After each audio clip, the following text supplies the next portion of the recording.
நமது கலாச்சாரம், நமது பண்பாடு எப்போதும் நம்முடன் நீடித்து இருக்கும். பாரத தேசத்தில் மகோனதமான புராண இதிகாசங்களை முழுமையாக அறிந்து கொள்ள subscribe Tilak. A wide range of LED lights for indoor and outdoor use. GR Lights make India bright.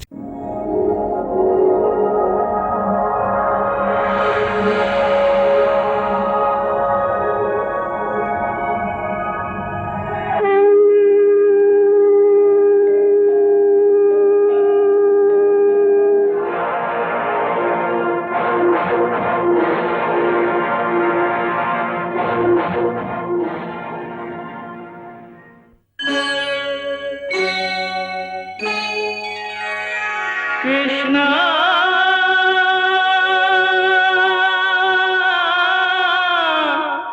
Krishna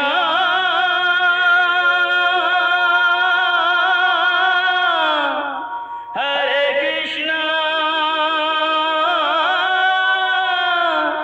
Hare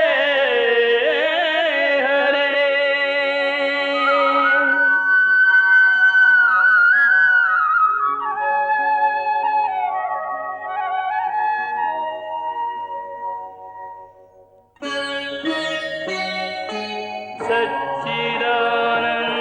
सच्चिदानन्दरूपाय विश्वोत्पत्त्यादिहेतवे तापत्रयविनाशाय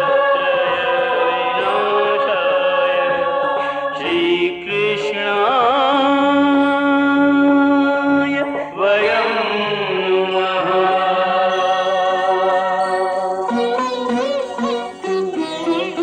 श्रीकृष्ण गोविन्द हरे मुरारे, हे नाथ नारायण वासुदेव. हरे कृष्ण राधे राधे कृष्ण कृष्ण कृष्ण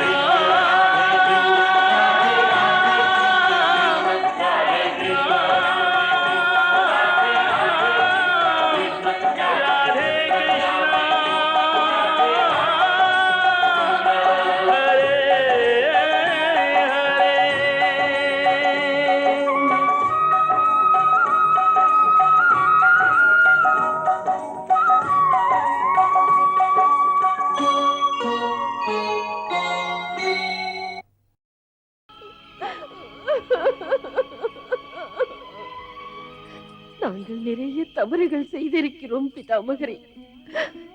அதன் பயங்கர விளைவுகளை நாங்கள் தாங்கிக் கொள்ளத்தான் வேண்டும். மகளே காந்தாரி, மனிதன் தவறுகளின் உருவம்தான். தவறுகள் செய்து கொண்டுதான் இருப்பான். இதில் நமது குறை எதுவும் இல்லை. உண்மை என்னவெனில், நம்மை தொடரும் விதி நம்மை கைப்பாவையாக இந்த உலகில் ஆட்டுவிக்கின்றது. எந்த மனிதனுக்கு இந்த உண்மை தெரிகிறதோ அவன் எப்போதும் எச்சரிக்கையாக இருப்பான். பகவானின் படைப்பான இந்த சிருஷ்டி மாயையில் மூழ்கி அவரது எண்ணப்படிதான் ஆடுகிறது. இனி நாங்கள் யாருக்காக வாழ்வது? யாருக்காக? பாண்டவர்களுக்காக.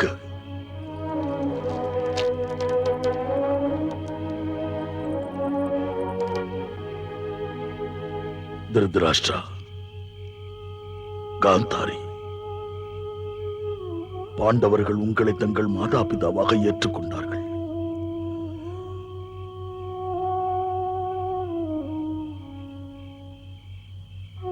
இனி அவர்களை வழிநடத்தி செல்வதே உன்னுடைய முக்கிய கடமையாகும்.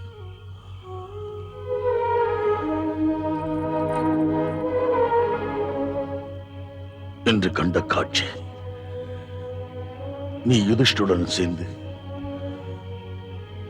மற்றும் காந்தாரி குந்தியோடு என்னை நோக்கி வந்தீர்களே, அப்போது என் மனம் மகிழ்ச்சியால் நிறைந்தது. இது போன்ற காட்சி யுத்தத்திற்கு முன்னால் காண்பதற்காக எனது கண்கள் ஏங்கிக் கொண்டிருந்தது. ஆனால் இப்போது இந்த காட்சியை கண்ட பிறகு எனது கண்களில் ஆனந்த கண்ணீர் பெருகுகிறது. மகிழ்ச்சியாக உயிரை இப்போதே விட்டு விடுவேன்.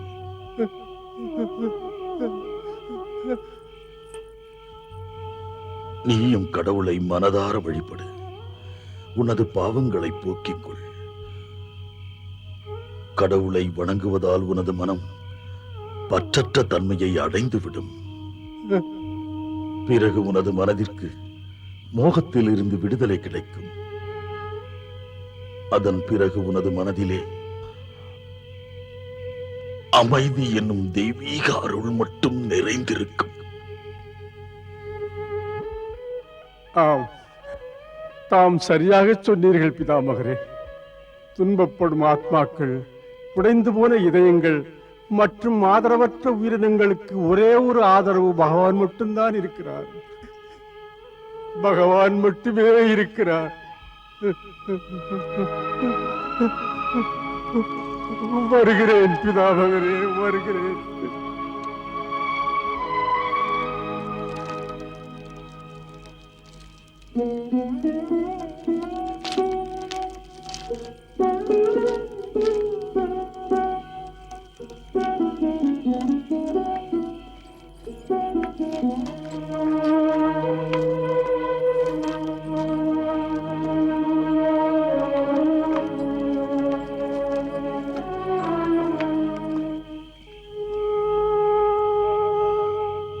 ஏ பிரபு, ஏ அபயம் தருபவனே,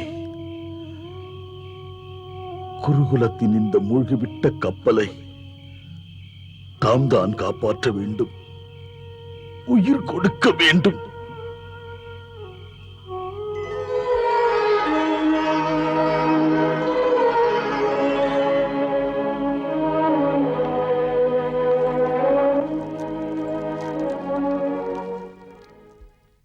அபிமன்யு, கடோத்கஜன், மாமா சல்லியன். தர்மண்ணா, பாண்டவர்கள் அனைவரின் பெயரும் இருக்கிறதல்லவா? ஆம் கேசவா, நாங்கள் இவற்றை பலமுறை பார்த்து விட்டோம். நம்முடைய அனைத்து உறவினர்களின் பெயரும் இதில் வந்துவிட்டது.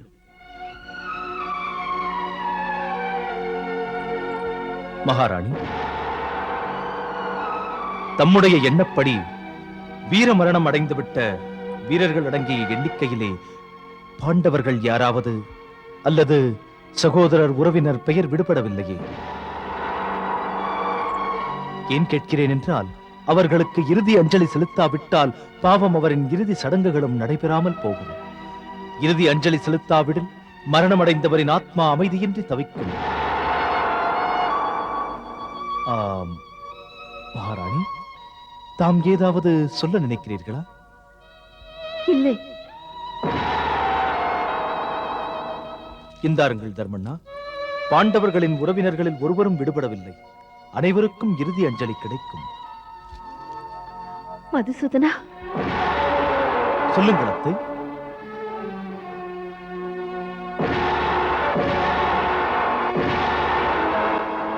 ஏன், ஏதாவது பெயர் இருக்கிறதா? எனக்கு தெரியும். ஸ்ரீகிருஷ்ணர் என் கேள்விக்கு விடை காண தம்மை அனுப்பி இருக்கிறார். அது தெரிந்தும் தமக்கு பிச்சை என்ற நாடகம் தேவை என்றால் தம்முடைய ஆசையை நான் நிறைவேற்றி வைப்பேன். எனது உயிர் வேண்டுமென்றாலும் அதையும் தானமாக தருகிறேன். இல்லை இல்லை. ஒரு மாதா தன் மைந்தனின் உயிரை எடுக்க நினைப்பதில்லை. ஏ அங்கராஜனை, நான் பிச்சை கேட்டது உன் உயிரை அல்ல, உண்மையாக உன்னையே கேட்கிறேன். சொல்லுங்கள் மகாராணி.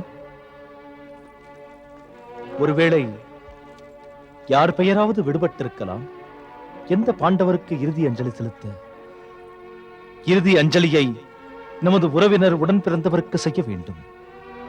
இருந்தாலும் தம்முடைய எண்ணத்தின்படி பாண்டவர்களின் உறவினர் யார் பெயர் எனும் விடுபட்டிருக்கிறதா? இப்போதே சொல்லுங்கள். தெரியவில்லை.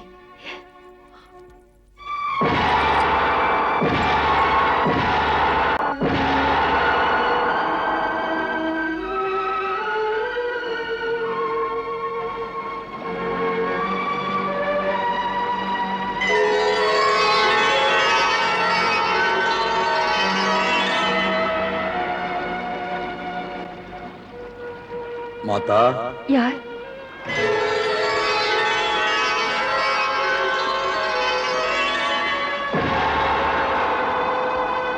மாதா, நான் தான் கர்ணன், தம்முடைய மூத்த மகன். நீ நீ இங்கு என்ன செய்கிறாய்? மாதா, தம்மிடம் பிச்சை கேட்டு வந்துள்ளேன். எவ்வாறு தாம் என் நினைவில் தவிக்கிறீர்களோ அதுபோல எனது ஆத்மாவும் தவிக்கின்றது. இல்லை. ஆம் மாதா, ஆம். எவ்வாறு நான் பிறந்தபோது தாம் என்னை நதியின் அலைகளிடம் ஒப்படைத்துவிட்டு நிராதரவோடு விட்டுவிட்டீரோ, எனது மரணத்திற்கு பிறகு எனது ஆத்மாவையும் அனாதையாக விட்டு விடாதீர்கள் மாதா. ஆத்மாவை அனாதையாக விட்டு விடாதீர்கள். இல்லை என்றால் எனது ஆத்மா உலகத்தின் இறுதி வரை அலைந்து கொண்டே இருக்கும். கர்ணா, எனக்கன்று வலிமை இருந்தால் எனது உயிரை கொடுத்தாவது உன்னை காத்திருப்பேன். வேறு வழி தெரியவில்லை. நீ பிறந்த போதும் நான் உனக்காக எதையும் செய்ததில்லை. நீ இருந்த போதும் என்னால் எதையுமே செய்ய முடியவில்லை. கர்ணா, எனது சூழ்நிலையை புரிந்து கொள். இல்லை மாதா, இல்லை. அவ்வாறு சொல்லாதீர்கள், அவ்வாறு சொல்லாதீர்கள்.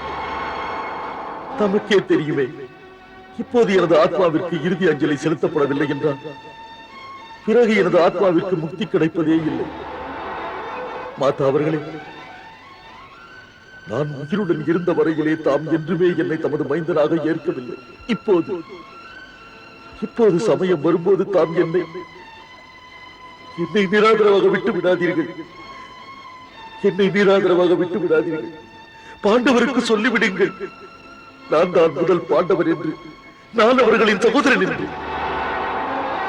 ஆனால் நான் எனது மைந்தர்களிடம் எவ்வாறு சொல்ல முடியும் உன்னை எனது கன்னி பருவத்திலேயே பெற்றெடுத்தேன் என்று?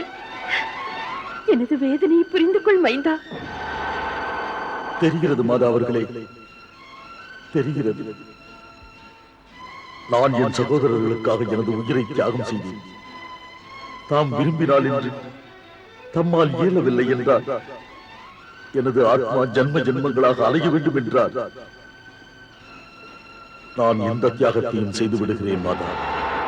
இல்லை. இனியாவது என்னை ஏற்றுக்கொள்ளுங்கள். இல்லை. என்னை ஏற்றுக்கொள்ளுங்கள். எனக்கு முக்தி தாருங்கள் மாதா, எனக்கு முக்தி தாருங்கள். இறுதி அஞ்சலி மாதா, இறுதி அஞ்சலி, இறுதி அஞ்சலி மாதா, அஞ்சலி மாதா, அஞ்சலி மாதா.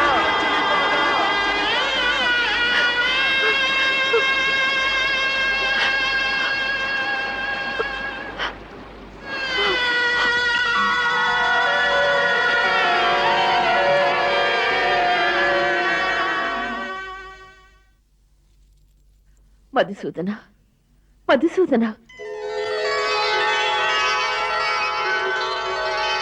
அத்தையா, என்ன விஷயம்?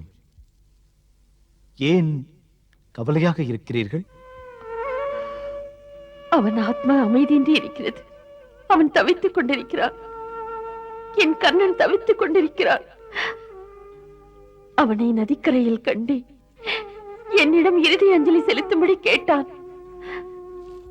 அத்தை, தாம் அங்கு கண்டது தமது இதயத்தின் எண்ணங்கள் தான். தாமே தம்மை கர்ணனின் துன்பத்திற்கு காரணமாக நினைப்பது, அதனால் தான் தம்முடைய உள்ளுணர்வு தம்மை நிம்மதியின்றி தவிக்கச் செய்கிறது. ஆம், நான் பார்க்கிறேன். பல நாட்களாக தாம் தம்முடைய மனதிலே இந்த பாரத்தை சுமந்து கொண்டிருப்பதை. அதனால் தான் அமைதியின்றி இருக்கிறீர்கள். என்ன செய்வது? மாதா அல்லவா அவனுக்கு? மாதா, நீயே சொல் மதுசூதனா. நான் எவ்வாறு அதிர்ஷ்டமற்ற என் கர்ணனை மைந்தன் என்பேன்? அவன் ஆத்மாவிற்கு எப்படி முக்தி தருவது? எவ்வாறு நான் இறுதி அஞ்சலி செலுத்துவது? அத்தை, கர்ணன் போன்ற புனித ஆத்மாவின் முக்திக்காக இறுதி அஞ்சலிக்கான அவசியமே இல்லை. ஆமத்தை, அவனை போன்ற புனித ஆத்மாக்கள் உடலை தியாகம் செய்ததுமே முக்தி அடைகிறார்கள். பிறகு நீ கூடாரத்திலே கர்ணனுக்கு இறுதி அஞ்சலி செலுத்தும்படியான குறிப்பை மீண்டும் எனக்கு ஏன் தந்தாய்? ஏனென்றால் என் விருப்பம் அது. இந்த மகா யுத்தத்திலே கர்ணன் தனது சகோதரர்களுக்காக அன்று தனது உயிரை பெரும் தானமாக தந்தானே, அதை அனைத்து உலகமும் அறிய வேண்டும். முக்கியமாக அவன் சகோதரர்கள் அறிய வேண்டும். அவர்கள் இன்னமும் கர்ணனை தங்கள் எதிரியாக நினைக்கிறார்கள், அவனை வெறுக்கிறார்கள். அவன் பாண்டவரின் சகோதரன். அவர்கள் வெறுப்பிற்கல்ல, அவர்களின் மரியாதைக்கும் அன்பிற்கும் ஏற்றவன் அவன். அன்றே நான் அந்த சபையில் மனம் திறந்து இந்த அதிகாரத்தை தந்திருக்கலாம். அன்றே நான் உண்மையின் திரையை விலக்கிவிட்டு அனைவர் முன்னாலும் சொல்லி இருக்கலாம், அந்த கர்ணன் என் மூத்த மைந்தன் என்று. பாருங்கள், இப்போது இந்த சத்தியத்தை மறைப்பது கர்ணனுக்கு செய்யும் மிகப்பெரிய அநியாயம். இப்போது தாம் இந்த உண்மையின் திரையை விலக்கியாக வேண்டும். எனவே அனைத்து உலகிற்கும் கர்ணனின் இந்த உண்மையை சொல்வதற்காக நாளை இறுதி அஞ்சலி செலுத்தும் நேரத்தை விட நல்ல வாய்ப்பு இனி கிடைக்கவே கிடைக்காது. ஆமத்தை இனி கிடைக்கவே கிடைக்காது.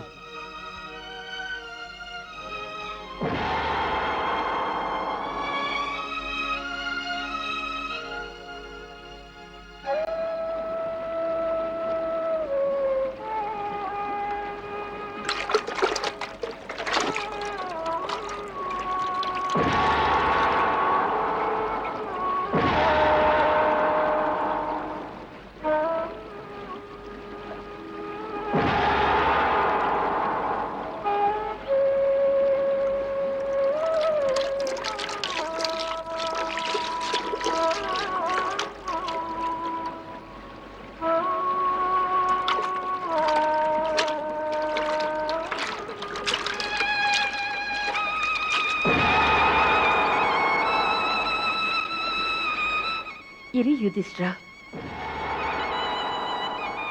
மற்றொரு இறுதி அஞ்சலியும் இப்போது நீ செலுத்த வேண்டும். யாருக்கு மாதா? அங்கராஜன் கர்ணனுக்கு.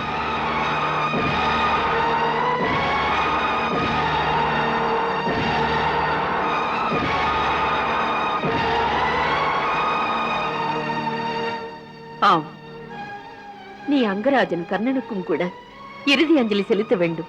தாம் என்ன சொல்கிறீர்கள் மாதா? கர்ணனுக்கு அஞ்சலியை பாண்டவர்கள் ஏன் செய்ய வேண்டும்? இறுதி அஞ்சலியை நமது உறவினர்களுக்குத்தான் தர வேண்டும். கர்ணன் நமக்கு உறவில்லையே. ஆம், அப்படி உறவிருந்தால் அவன் ஒரு கசப்பான எதிரிதான் எங்களுக்கு. ஒருவரிடம் பகை என்பது அவன் உயிரோடு இருக்கும் வரையில்தான். மரணத்திற்கு பிறகு பகைவன் ஆத்மா அதிலிருந்து விடுபட்டு விடுகிறது. ஒருவரின் தூய்மையான ஆத்மாவுடன் பகைமை பாராட்டக்கூடாது. அவன் வாழ்நாள் முழுவதும் எங்களுடன் பகைமை பாராட்டினானே, அவனுடன் நாங்கள் உயிருடன் இருக்கும் வரை நண்பனாக முடியாது. ஆனால் அவனது ஆத்மாவின் அமைதிக்காக இறுதி அஞ்சலி செலுத்தத்தான் வேண்டும். இல்லையேல் அவன் ஆத்மா அமைதியின்றி தவிக்கும். அவனுக்கு முக்தி கிடைக்காமல் போய்விடும். மாதா, எப்போது மரணமடைந்தவரின் தந்தையோ சகோதரரோ மைந்தனோ இறுதி அஞ்சலி செய்யாமல் போனால் அப்போது மரணமடைந்தவரின் ஆத்மாவிற்கு சாஸ்திர முறைப்படி அமைதியும் கிடைப்பதில்லை, முக்தியும் கிடைப்பதில்லை. எனவே கர்ணன் நமக்கு உறவு இல்லை. பிறகு நாங்கள் இறுதி அஞ்சலி செலுத்தினால் அவனுக்கு முக்தி எப்படி கிடைக்கும்? இருந்தாலும் இறுதி சடங்கு செய்துதானே ஆக வேண்டும். இந்த சடங்கை அந்த சூதன் அதிரதன் செய்து முடித்திருப்பாரே, அவர்தானே கர்ணனை வளர்த்தவர். அவனுக்கு வேறு யாரும் உறவினர் இல்லையே. எவ்வாறு அதிரதனும் ராதாவும் கர்ணனை தன் மைந்தனாக நினைக்கிறார்களோ, அதுபோல் நானும் கர்ணனை மைந்தனாக கருதுகிறேன்.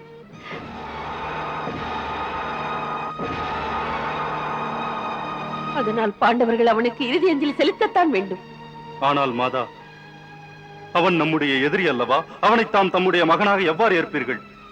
அன்று யுத்தத்திலே எங்களது உயிரை எடுப்பதற்காக எங்கள் முன்னால் நின்ற அவன் எங்கள் சகோதரனாக எவ்வாறு இருக்க முடியும்? ஏன் இருக்க முடியாது? கர்ணன் மூத்த அண்ணனைப் போல எதிரியின் சேனையிலே இருந்த போதும் உங்கள் அனைவரின் உயிரை காப்பாற்றவில்லை.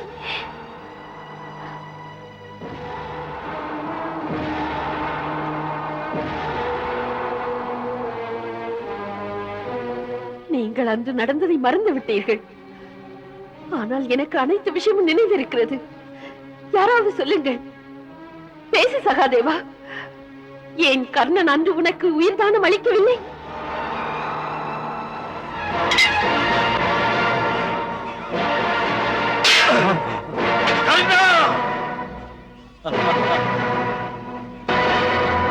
பார்த்தாயா உனது அண்ணனின் அற்புதமான சக்தியை?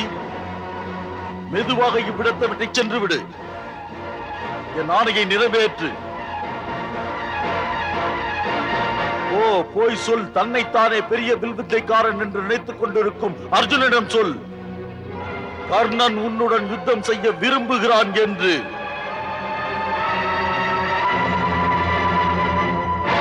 நான் உங்களைப் போல் பாலகர்களிடம் விளையாட விரும்பவில்லை. போய் சொல்லுங்கள் அவனிடம், கர்ணன் உங்களுக்கு உயிர் பிச்சை தந்து அனுப்பினான் என்று. போங்கள். யுதிஷ்டா, உனக்கும் கூட கர்ணன் உயிர்தானம் செய்தானே?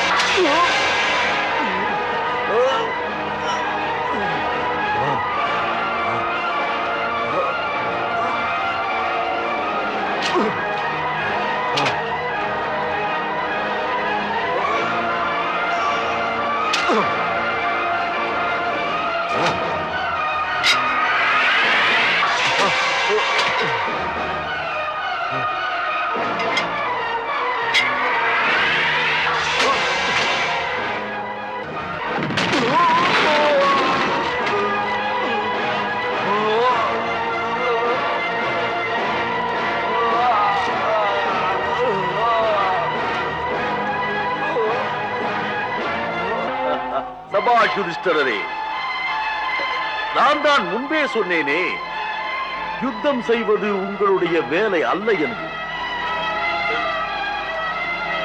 உங்களால் சூதாட மட்டும்தான் முடியும். சூதாட போங்கள். உங்களை நான் நிச்சயம் கொல்ல மாட்டேன். நான் உங்களுக்கு உயிர் பிச்சை கொடுக்கிறேன். உயிர் தப்புங்கள். பீமா, நீயும் இந்த யுத்தத்தில் பெரிய பெரிய வீரர்களை கொண்டிருக்கிறாய். ஆனால் கர்ணனிடம் தோல்வியுற்றாய். கர்ணன் நினைத்திருந்தால் உன்னையும் கொண்டிருப்பான். ஆனால் அவன் உனக்கு உயிர்தானம் தந்தான்.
கர்ணன் உங்கள் அனைவரின் எதிரி. துரியோதனுக்கு நண்பன் அவன். துரியோதனனுக்காக அவன் யுத்தம் செய்தான். ஆனால் அவன் உங்கள் அனைவரையும் கொல்லாமல் விட்டு விட்டான். பேசுங்கள். யாராவது தன் எதிரிக்கு உயிர்தானம் தருவார்களா?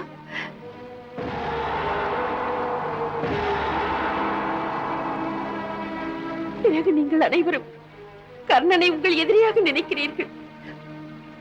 நமக்கு உதவி செய்தவருக்காக இறுதி அஞ்சலி கூட செய்யக்கூடாதா? அவன் உதவி செய்யவில்லை மாதா. கர்ணன் தன்னைத்தானே பெரிய தான வீரனாக நினைத்திருந்தான். ஆனால் எங்களது உயிரை தானமாக நாங்கள் கேட்காமலேயே தந்தான். அவனிடம் பிச்சை பெறுவதற்கு பதிலாக அவன் கைகளால் மடிவதை விரும்புகிறோம். ஆனால் ஏன் அவ்வாறு செய்தான் என்று நீங்கள் நினைத்து பார்த்தீர்களா? அவன் கர்வக்காரன். அவன் தன்னை எங்களை விட உயர்ந்தவனாக காட்டுவதற்கு எங்களை விட்டு விட்டான். அந்த வேஷக்காரனுக்கு இறுதி அஞ்சலி செலுத்த மாட்டோம். இல்லை, அவன் வேஷக்காரன் அல்ல. அவன் கர்வக்காரன் தான், வேஷக்காரன் தான். அதோடு எங்கள் எதிரி. இல்லை,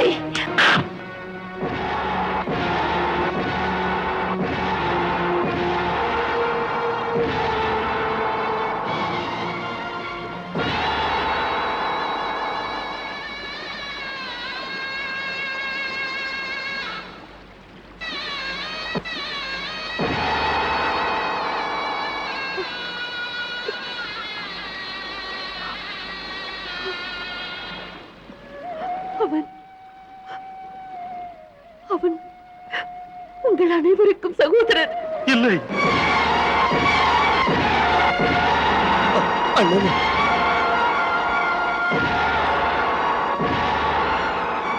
ஆம் யுதிஷ்டிரா, கர்ணன் உங்கள் அனைவருக்கும் மூத்த சகோதரர். இல்லை மாதா. இதுதான் உண்மை அர்ஜுனா, இதுதான் உண்மை.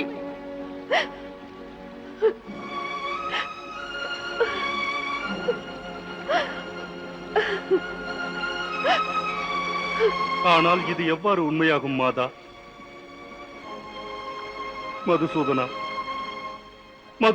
இவர்களுக்கு புரிய வையுங்கள்.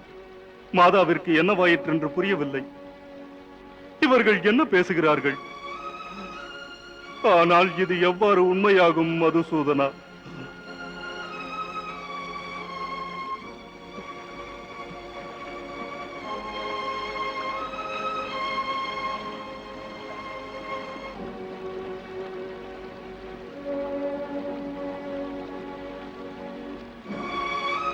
சொல்லுங்கள் அத்தை. இன்று இவர்களுக்கு சொல்லிவிடுங்கள் உண்மை என்னவென்று.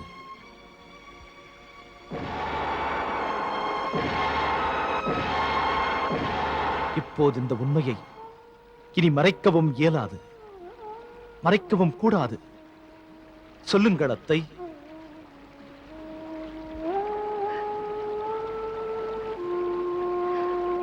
ஆம் மைந்தர்களே, இதுதான் உண்மை.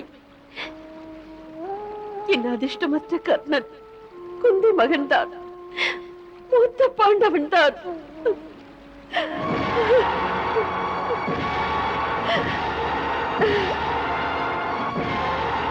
இது உண்மை என்றால் நாங்கள் ஒருவரின் முகத்தையும் பார்ப்பதற்கு அருகதையற்றவர்களாகி விடுவோம் மாதா.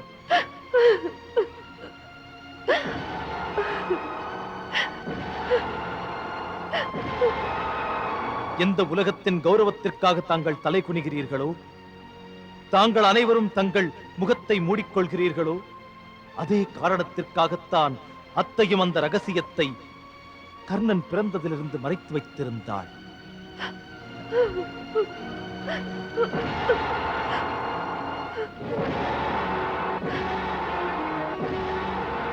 நீங்கள் அனைவரும் இதைத்தானே நினைக்கிறீர்கள்?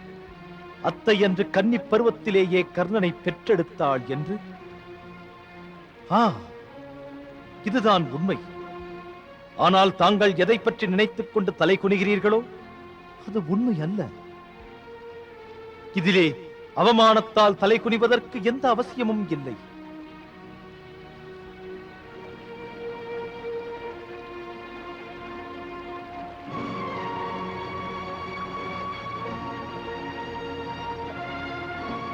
தாங்கள் அறியாதவர்கள். அத்தை கங்கா மாதாவைப் போல் புனிதமானவள்.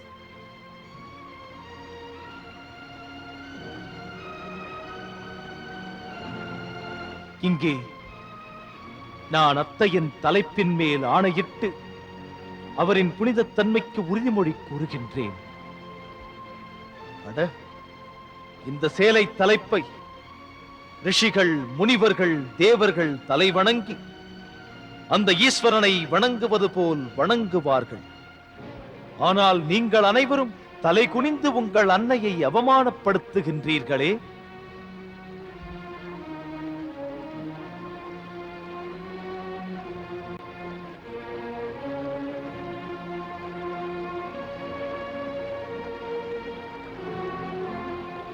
எங்களுக்கு உண்மை என்னவென்று தெரியாதே. பிறகு நாங்கள் என்ன செய்வது? எந்த உலகத்தின் கௌரவத்திற்கு பயந்து அத்தை ரகசியத்தை மூடி மறைத்தாரோ, கர்ணனின் தந்தை சூரிய தேவனும் கூட இதே காரணத்தினால் சொல்லாமல் இருந்தார்.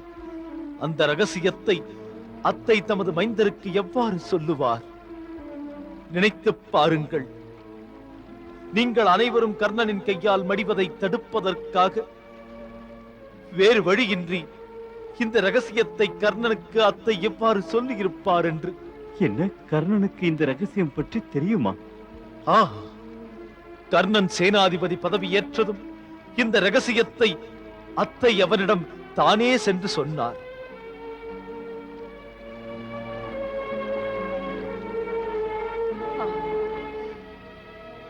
தனது முழங்கால் பலத்தில் தவழும் ஒரு குழந்தை அறியாமையால் ஒளி வீசி பளபளக்கும் விளக்கின் ஒளியை பிடிக்கும் முயற்சியில் தன் கைகளை சுட்டுக் கொள்கிறது. அதுபோல் நானும் ஒளியை பிடிக்கும் குற்றத்தை இழைத்தேன். அப்போது நான் அறியாத சிறு பெண். எப்போதும் போல் நான் துர்வாச முனிவருக்கு பணிவிடைகள் செய்தேன். அதனால் மனமகிழ்ந்து அவர் எனக்கு 5 தேவர்களுடைய 5 மந்திரங்களை தந்தார். நான் எந்த மந்திரத்தை உச்சரிக்கிறேனோ அந்த தேவர் போல தெய்வீக மைந்தனை ஈன்றெடுப்பேன் என்றார். மறுநாள் காலை சூரிய தேவனை பார்த்தவுடன் குழந்தைத்தனமான என் மனதில் தேவையற்ற சந்தேகம் எழுந்தது. கொடுத்த மந்திரம் உண்மையா என்று சோதிக்க நினைத்தேன். அதனால் நான் சூரிய தேவனின் மந்திரத்தை உச்சரித்தேன். திடீரென்று சூரிய தேவன் என் முன் தோன்றினார். என்னை மன்னித்தபடி சூரிய தேவனே. என்னால் முடியாது தேவி. என்னை நேராக கண்டவர்களுக்கு பலன் இல்லாமல் போகாது. எனவே துர்வாச முனிவரின் வாக்கின்படி உனக்கு என்னை போல தெய்வீக மகன் பிறப்பான். ஆனால் அவன் பிறந்த பிறகு எனது அருளால் நீ மீண்டும் கன்னி பருவத்தினை நீ அடைவாய். மகாராணி குந்தி ஒரு புனிதமான பெண்மணி. இவள் கர்ணன் எனும் மாவீரனையும் தான வீரனையும் பெற்றெடுத்தவள். நீங்கள் உங்கள் மாதாவையும் உங்கள் மூத்த சகோதரனையும் நினைத்து பெருமைப்பட வேண்டும்.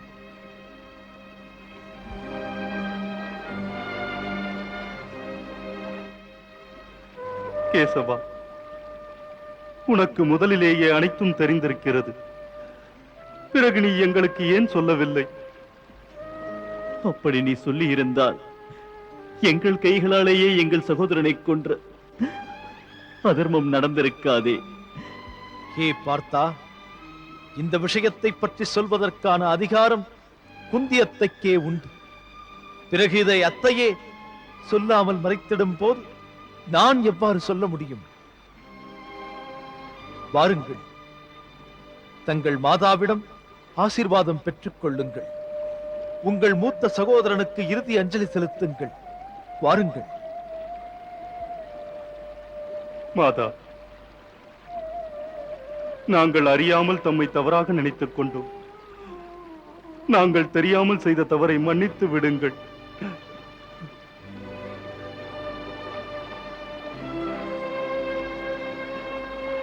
யுதிஷ்டா, உங்கள் 5 பேர்களின் உயிரை காப்பதற்காக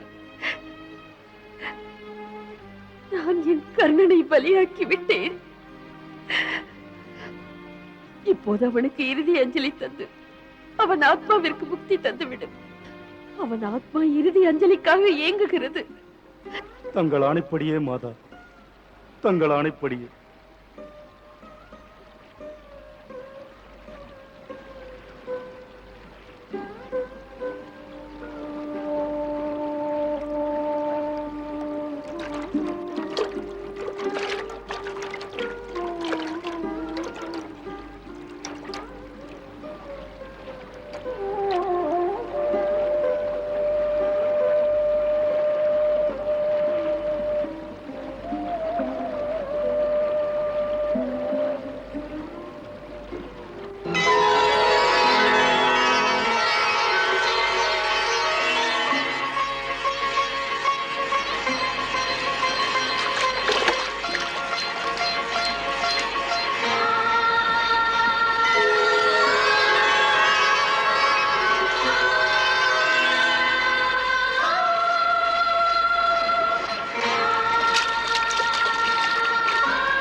நான் நன்றி சொல்வது?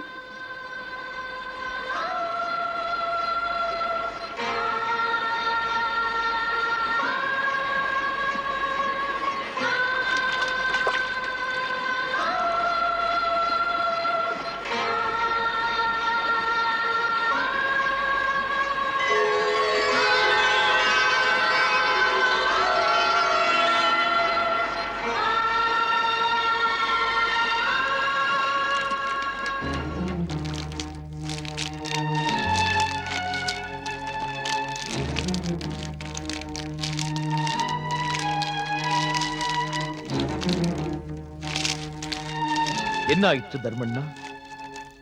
இப்போது ஏன் சிந்தனையில் ஆழ்ந்துள்ளீர்கள்?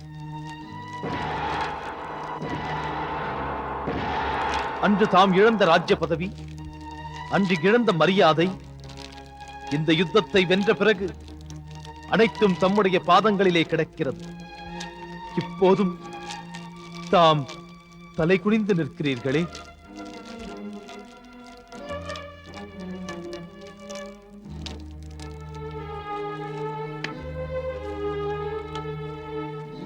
ஆம் தர்மண்ணா, இது தலை குனிவதற்கல்ல, தலை நிமிர்ந்திருக்கும் நேரம்.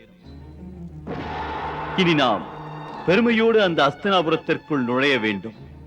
அதோடு தாம் தான் அஸ்தினாபுரத்தின் ராஜசிம்மாசனத்திற்கு அழகு சேர்க்க வேண்டும். இந்த அஸ்தினாபுரம் என்ன? இந்த யுத்தத்திலே அனைத்து அரசர்களையும் வென்று கொண்டு தாம் பூமிக்கே அரசனாகிவிட்டீர்கள்.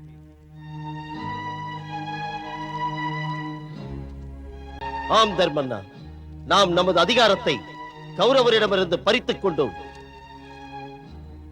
ஆம் நகுலா, நாம் நமது அதிகாரத்தை பறித்துக் கொண்டோம். ஆனால் கௌரவரிடமிருந்து அல்ல, நம்முடைய சகோதரன் கர்ணனிடமிருந்து பறித்துக் கொண்டோம். தாம் என்ன சொல்கிறீர்கள்?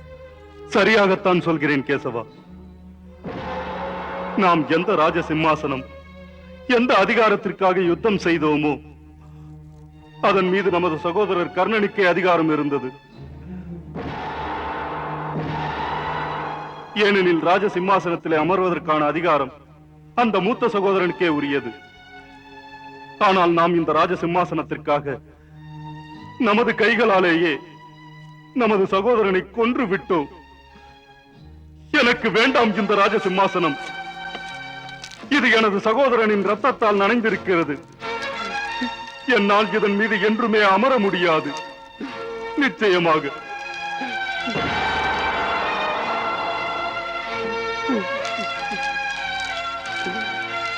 கண்ணாடியிலே என்னை நானே பார்க்கும் பொழுது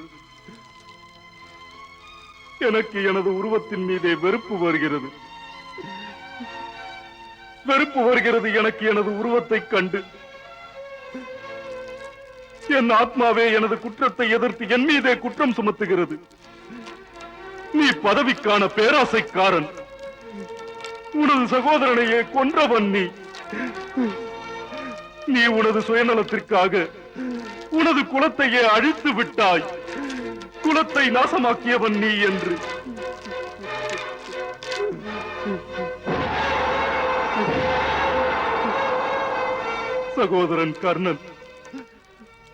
சகோதரன் கர்ணன் எனக்காக ஸ்ரீராமரைப் போல இருந்தார். நான் என்னை பரதனாக்கிக் கொண்டு அவரின் பாதுகையை சிம்மாசனத்திலே வைத்து அவரின் ராஜ்யாபிஷேகத்திற்காக காத்திருக்க வேண்டும். ஆனால் நான் அவரின் சிம்மாசனம், அவரின் வாழ்வு இரண்டையுமே பறித்துக் கொண்டேன். தர்மண்ணா, இவை அனைத்தும் அறியாமலே நடந்தது. தாம் இது பற்றி நினைத்து இத்தனை சோகமும் வேதனையும் கொள்ள தேவையில்லை. இதை நீ எனது துக்கத்தை அமைதிப்படுத்தவே சொல்கிறாய் கிருஷ்ணா. ஆனால் அதைவிட மிகப்பெரிய அநியாயம் இதுதான். ஒவ்வொரு மனிதனின் உள்ளே இருக்குமே அந்த விவேகம் என்னை மீண்டும் மீண்டும் பாவி என்று சொல்லி அழைக்கின்றது.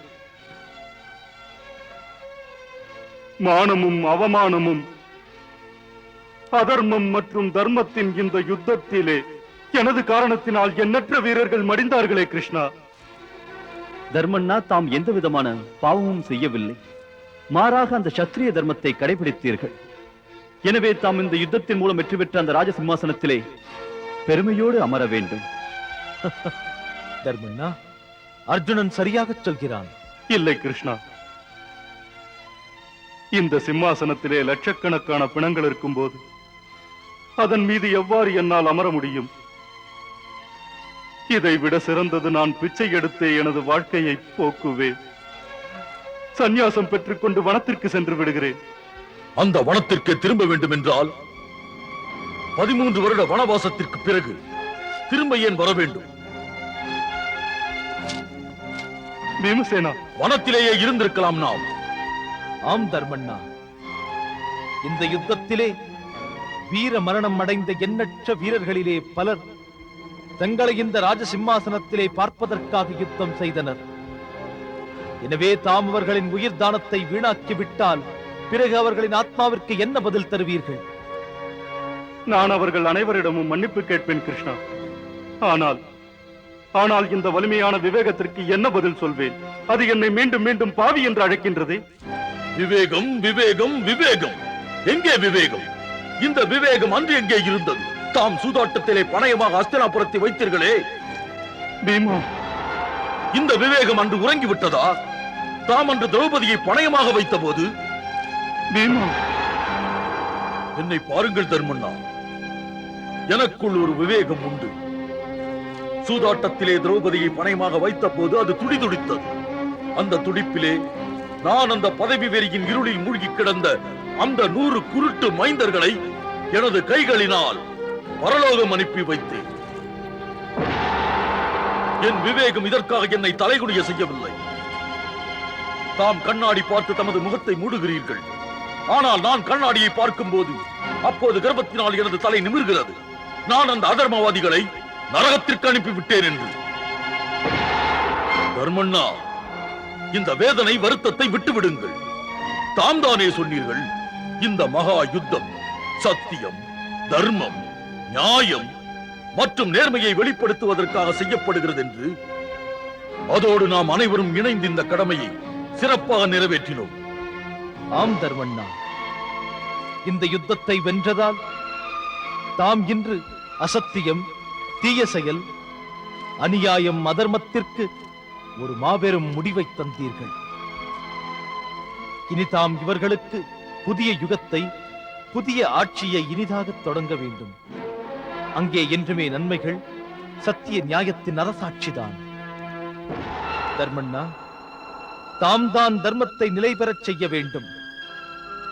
ஆனால் தாம் தம்முடைய புனித கடமையிலிருந்து தங்களை விலக்கிக் கொண்டு வனத்திற்கு சென்று விட்டால் பிறகு இந்த உலகமே வனமாகி விடாதா? அங்கே வெறும் சக்தியின் ராஜ்யமே நடக்கும். பலமற்ற மக்கள் மீது பல கொடுமைகள் நடக்கும். அதோடு ஆதரவற்ற பெண்கள் மீண்டும் வாழ்க்கையின்றி நிராதரவாக நிற்பார்கள். எந்த ஒரு நாட்டிலே, எந்த ஆட்சியிலே தவறான அரசனின் காரணமாக தம்முடைய மூத்த சகோதரன் கர்ணன் தலைகுனிந்து வாழ வேண்டி இருந்ததே, தாம் அந்த அரசாட்சியின் பொறுப்பினை தமது கைகளில் எடுத்து மாற்ற விரும்பவில்லையா?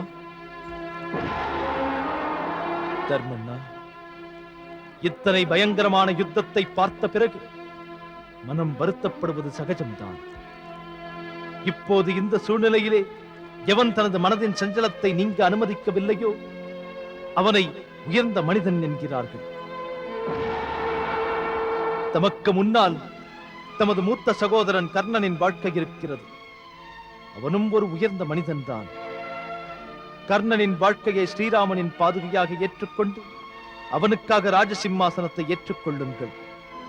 ஏனெனில் அவனும் இதையேதான் விரும்பினான், இந்த பூமி முழுவதிலும் தம்முடைய ராஜ்யம் இருக்க வேண்டும் என்று.